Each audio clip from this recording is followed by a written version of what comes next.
Gerbiami konferencijos dalyviai, leiskite pradėti antrąją forumo Vieninga Europa, vieninga istorija dalį, kurioje svarstysime nacionalinius istorijos ir atminties santykių aspektus.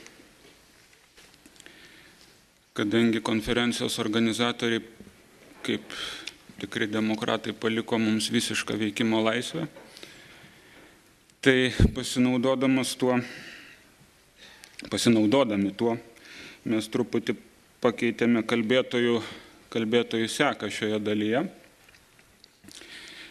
Pirmajam pranešimui aš norėčiau pakviesti žmogų, kurį trumpai turbūt galėčiau apibūdinti kaip politikos filosofą, Tarptautinių santykių ir politikos mokslų instituto dėstytoją, daktarą Kęstutį Girnių, kuris pasirengęs mums kalbėti angliškai